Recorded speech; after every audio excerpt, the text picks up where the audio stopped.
Hey, what's up, YouTube? Getting started on the rebuild on this jet ski today. This is a 92 or 93 Sea-Doo GTS that I bought about a few months back. Picked it up for 175 bucks off of OfferUp. Decided I wanted a jet ski because I recently acquired a jet boat project that I've been working on, and wanted an extra water toy or two to take out there with me when we go out ripping it up in the jet boat. Jet boat's a much bigger project, so that thing's probably not going to see the water this summer. I hope I can probably get it done, but I think this is a little bit more easy to get to and get on the water, get lake ready quicker, and the price was right. And you can build these things up pretty cheap. I picked this thing up from a retired jet ski mechanic that was cleaning out his yard. He had a storage yard full of extra skis, parts, projects and stuff like that he never got to. This was one that he had laying around. He told me that it did run at one point. It had been sitting for about 10 years at the point that I had acquired it. And he gave me some sound advice on what to do, what jet skis to look for, stuff like that. What's a better beginner-friendly jet ski, so to say. And he told me these things are pretty solid, pretty good engines. Not much can go wrong with them. And if I was a car guy, which I am, I should have no problems learning how to work on this thing and getting this thing lake ready. He suggested that I soak the engine with WD-40 and transmission fluid just to free it up in case it is seized, which he didn't think it was, but he said just to be safe, do that. So I followed his advice. Soaked it overnight. After I got it here, I got it off of the trailer. It came with no trailer, actually. This is a trailer that I bought separately, but it came with no trailer, so I had to use a couple of old tires and my car trailer to get this thing here, and a couple friends to lift it up and set it inside the shop. We cleaned it up, washed it, soaked it, and let it sit overnight, and I went to go try to jump start the thing and found it was no good. I just put the seat on it right now, but I'm gonna remove that and show you what I found in here. Oh, it's kind of tight. I just had this thing redone. It's just kind of sitting there. But what I ended up finding in this thing was the electronics box here had a bunch of moisture in there and a lot of water and stuff like that, and it had ruined the ignition coil. So what I did after it soaked and put new plugs on it and stuff like that, well, actually I removed the plugs and threw a compression gauge on there, and I jumped the old solenoid and it cranked over, had good compression according to spec, and figured out it was a decent project to continue on. So I ended up buying this off of Amazon, bought a new coil for ignition, or a starter solenoid for it, which I don't recommend, but I'll get to that in a little bit. Tested the compression was great. Bought a rebuild kit in that solenoid, got that stuff in, got the carburetor rebuilt, which is a bit of a task. I mean, it is kind of tight in there, and you can definitely lose some screws if you're not careful. But got that done, got it all sealed up, put it back together, put the new ignition coil, or the solenoid, sorry, I don't know, I keep calling it a coil. Put that on there and cranked it over, and she fired right up after putting some gas and oil in it, obviously. But she fired up, had it on the hose. It sounded pretty good. But the one thing that I noticed with this cheap Amazon solenoid was sometimes it would stick. Sometimes it wouldn't want to start. Sometimes it would just stick and keep the starter on for too long, and you can risk burning up your starter. So I don't recommend doing that. I recommend buying a good quality one. Didn't know where to buy one because everyone was selling kind of the cheap Chinese stuff, just like this one. I mean, even the online jet ski stores. So I decided to look at Napa. Napa ended up having a very similar one for 16 bucks or so. Much better quality, a lot heavier than this one if you compare the two. So I bought that. It's sitting on the shelf over there. I'm going to go ahead and install that. The other thing I did do, just for safety's sake, I bought a new MPEM. It was only about 60 bucks. So I think it was well worth it. The old one had a lot of corrosion and dirt and stuff like that on it, and this was really soft on it. So I thought better safe than sorry, might as well replace that. While I was in there, I went ahead and replaced the ignition coil and plug wires. The one thing that I will suggest, if you don't know your way around cars or jet skis or anything like that, is if you buy one of these aftermarket MPEMs, they're a little bit different. They are They will work on this thing, but they're generic, and wiring's a little different. So before you remove your old one, I would suggest to take pictures or maybe even draw a diagram up of how the wiring goes if you don't have a wiring diagram for your particular ski. But hey, the picture would be probably the best in my opinion. That way you can see exactly where everything ran, and then you can kind of figure out what wires go where.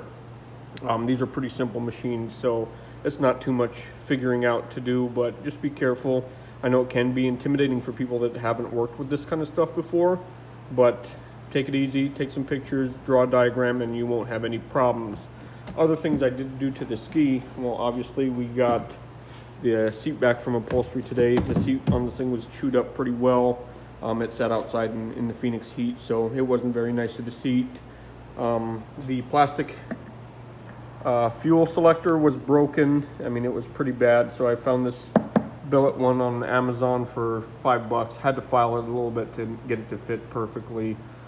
And the other problem that I had with the ski was the kill switch here, or the lanyard switch, was bad. So I ended up buying a new one of those as well, just because that thing was really finicky, and I didn't want it to have any problems on the water and get stranded out there. But I went ahead and did that. I also tested out the ignition, or the start switch. That's good. I bought some new grips for it off of Amazon. These are actually bicycle grips, but for the price they were right. I wanted something that would kind of clear the throttle and let the throttle go all the way down. And these actually have a little locking ring, so that's kind of nice. That makes it a little nice and easy. There's the seat. I got this done locally here at a shop. Came out great. It's a little dirty right now because we are in a mechanic shop, but here are some of the parts that I got for the ski. Here is the new solenoid that I purchased. This is from Napa. I don't know if I have a part number. It might have one on here if it'll focus, but well recommended. I mean, this thing seems a lot more stout than the Amazon counterpart that I bought. This looks a lot better, feels a lot better, a lot sturdier, so we'll see if that fixes my issue here, but I'm pretty confident that it will. I also got a stop-start switch for the handlebars, because the one I have on the ski right now is pretty beat up, weathered and beaten and stuff like that, so that was another 15 bucks or so online, and it came with the little boot here, so if you want to have it red, you can. And here is the lanyard safety switch. That was about $40 or $50 online, and came with this as well. So, which I didn't have one of these. I had to hold the old one down to get the thing to start. So we're gonna install all this stuff today. I might do it off of camera just because I don't have a tripod, and it's not too hard. I mean, you can figure it out yourself. I also bought some spray paint to spray paint some of the trim, make it match the seat. Just kind of nice up the ski a little bit, because it is pretty weathered and beat up. It doesn't have to be perfect, but if it looks better for minimal cost, why not? And hopefully soon here, get this thing out in the water, test it out. I'll have to register this thing. I do have paperwork for it here in Arizona. Apparently you don't need a title for these things. Apparently you just register them from your old registration and stuff like that, which I thought was kind of weird. But I'll go through that process, and if you guys want to know about it out here in Arizona, how it works, I can definitely let you guys know. These are new to me. I mean, I've never really been on the water. We have rented a boat with my family when I was a kid and went out on the water in Las Vegas at Lake Mead, but never in my adult life have I been on a boat or a jet ski. So this is a new learning thing for me, new learning curve, but it seems fun. It'd be nice to get away from cars for a little bit. Do something different, and I'm kind of excited about it. I'm really excited about the jet boat project I'm working on, but that's going to be for a later date. So I may go ahead and do that stuff off camera, or I may just kind of add the little clips in here. I mean, it's not too hard. If I run across anything that I feel like I should mention, I'll definitely put it on here, but I think the end goal with the ski is definitely clean it up. If it passes the water test, if it's pretty fun in the water, I think I'll go ahead and clean it up, paint it, make it look really nice, and have some fun with it over the summer. But we'll see what happens when we get there. Thanks for watching this far, and I may go ahead and just add some more clips to this video, or I may make a part 2. I'm not entirely sure yet, but we'll see how it goes. All right, I think the first thing I'm going to do here is I'm going to install the safety lanyard switch. and that goes right in here. It'll sit right there. I have got the trunk liner removed. I need to remove this out of the way, which is pretty simple. It kind of folds out. Sorry, fumbling with the camera. It's kind of tough with no tripod or anything like that. But I can use a trim tool to pop it out of the way.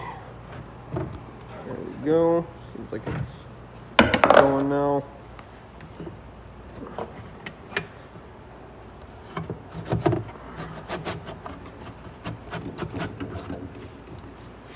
This is a lot tougher with one hand. There we go. All right. Now you got access to right back there. Makes life a little bit easier, and you can get in there and replace it. That's all you need to do. Then you need to run the wires all the way back here to the box here, and then just replace the old one, and that's it. That's all you need to do. All right. Off camera, I went ahead and put that on there. Pretty easy to do so. And what we're going to do now is test it just with a multimeter on continuity. It should beep now. See if I can set this up somewhere, or let's see if I can do it one-handed.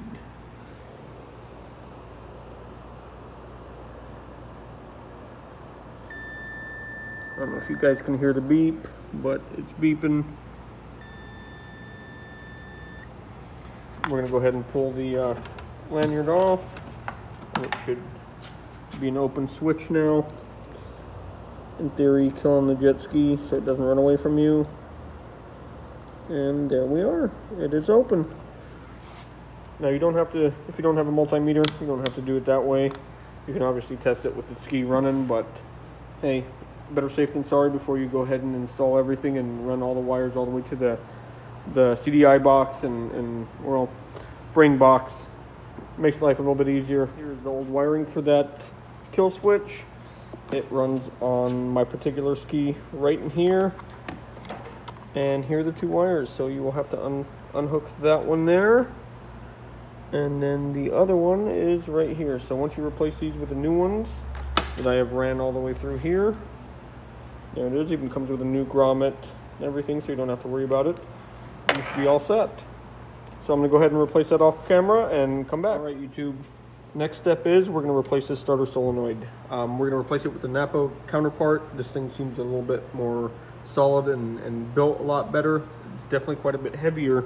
If you don't know where the wires go, like I suggested before, either mark them or take a picture. I do know where they go. I mean, it's pretty simple, but it can be intimidating for people that aren't comfortable working on stuff like this.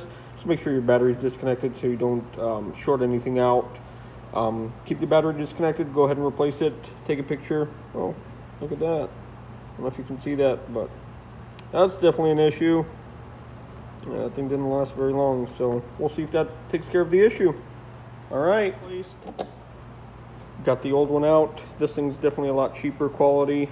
Didn't hold up very well, and it kept giving me issues, so I think this is definitely going to solve our problem. The only difference is one of the lugs are a little bit thicker on this one because they use an 11 millimeter bolt instead of a 10.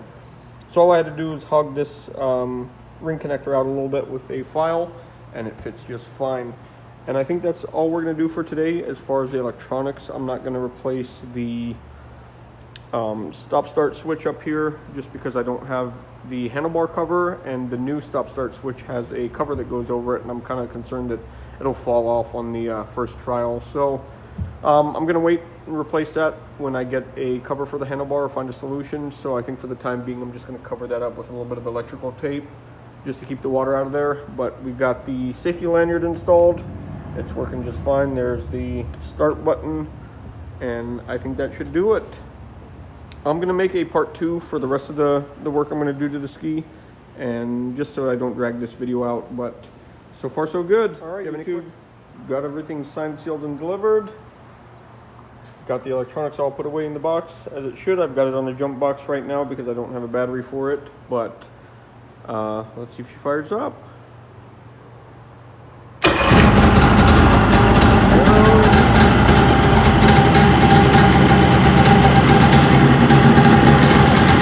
Good. Kind of loud, so I'll go ahead and shut her off, but looks looks like everything's working well.